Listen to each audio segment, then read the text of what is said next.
সালাউদ্দিন সাহেব এসএসএফের হদিন কার্ড দিয়া দুজন মানুষ আছে। কক্সবাজার সমুদ্র সৈকতের পাড়ে রাতের আধারে দখল হয়ে গেছে বাতিলকৃত একটি প্লট। শুক্রবার রাতের আধারে এস আলমের নামে পূর্বে বরাদ্দ হওয়া প্লটটি টিনের ঘেরাও নিয়ে দখল করা হয়। অভিযোগ উঠেছে বিএনপি নেতারা সিন্ডিকেট করে প্লটটি দখল করেছে। এ ঘটনায় তোলপাড় সৃষ্টি হয়েছে। প্রশাসনের নাকের ডগায় হলেও তারা বলছে কারা দখল করেছে, কখন করেছে কিছু জানা নেই তাদের। তবে উচ্ছেদ করার আশ্বাস দিয়েছে প্রশাসন।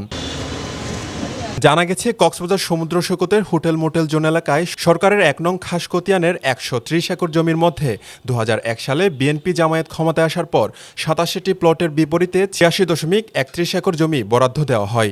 আর ওই বরাদ্দের মধ্যে সৈকত সড়কের সুগন্ধা পয়েন্টে তরঙ্গ রেস্তোরাঁর পাশে এস আলম গ্রুপের নামে প্লটটি বরাদ্দ দেয়। কিন্তু ২০১০ সালে সরকার এসব প্লটের বরাদ্দ বাতিল করে লাল পতাকা দিয়ে সরকারের আয়ত্তে নেয়।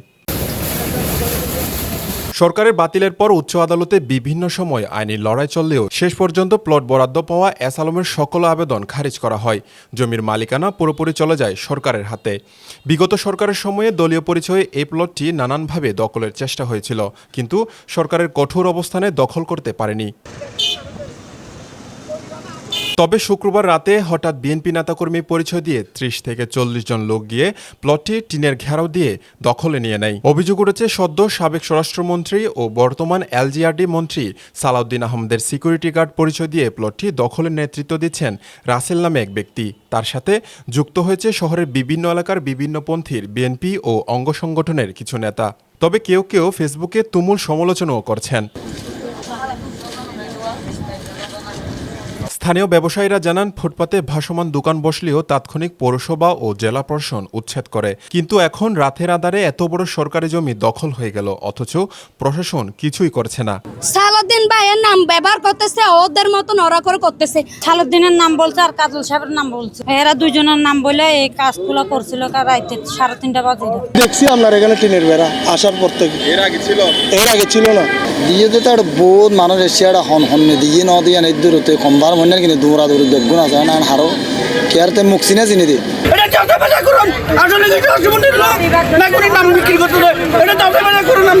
সরকারের দুর্নাম ঠেকানোর প্রয়োজনীয় হলেও প্রশাসনের কঠোর হওয়া প্রয়োজন, কারণ এসব প্লট অতীতে বিভিন্ন সময় দখল করার পায়তারা হয়েছিল, কিন্তু দখল করা সম্ভব হয়নি। এখন দখল হয়ে গেলে সরকারের বদনাম হবে বলে মনে করেন সচেতন মহল। সরাসরি একজন মন্ত্রীর নাম ভাঙিয়ে এখানে রাতারাতি অবৈধভাবে দখল করা হচ্ছে একটা জায়গা। এখানে বিএনপির নাম দিয়ে যারা দখল করবে বা দখল করতেছে, যাদের নাম শোনা যাচ্ছে, তাদেরকে আইনের আওতায় আনা হোক। কিন্তু আমি যতদূর জানি, যারা অ্যাকচুয়াল বিগত 17 বছর রাস্তাতে ছিল, মিছিল মিটিংয়ে ছিল, দলীয় কার্যক্রমে ছিল, তারা এসব অনৈতিক কার্যক্রমে লিপ্ত নয়। মাননীয় স্বরাষ্ট্রমন্ত্রীকে ব্যবহার করেছে বিভিন্নভাবে আমরা শুনেছি, এবং ওনারা মাননীয় স্বরাষ্ট্রমন্ত্রীর অনুসারী হিসেবে পরিচয় দিচ্ছে।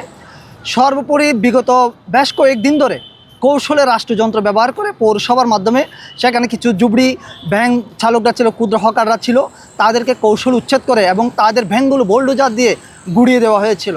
এদিকে অভিযুক্ত সিকিউরিটি গার্ড রাসেলের সাথে মুঠোফোনে যোগাযোগ করলেও তিনি কথা বলতে রাজি হননি। রাতের আধারে দখল হলেও দখল সংক্রান্তে এখন অন্ধকারে প্রশাসন। তবে তারা বলছে খতিয়ে দেখে যে কোনো মূল্যে দখল উচ্ছেদ করবেন। এটা যদি ওই আমরা সরেজমিন দেখবো, দাগটা বের করব, যদি আমাদের বাতিলকৃত বন্দোবস্তকৃত যে প্লট এর মধ্যে যদি পড়ে থাকে, এখানে নতুন করে কোনো কনস্ট্রাকশন ওয়ার্ক করার সুযোগ নেই, সেক্ষেত্রে আমরা সেটা টিনের ঘেরাও দিয়ে যদি কোনো কনস্ট্রাকশন ওয়ার্ক করে সেটা উচ্ছেদ করে দিব আর কি। সরকারি সম্পত্তি যে কোনো মূল্যে রক্ষার আহ্বান সচেতন মহলের। News desk, Penowa.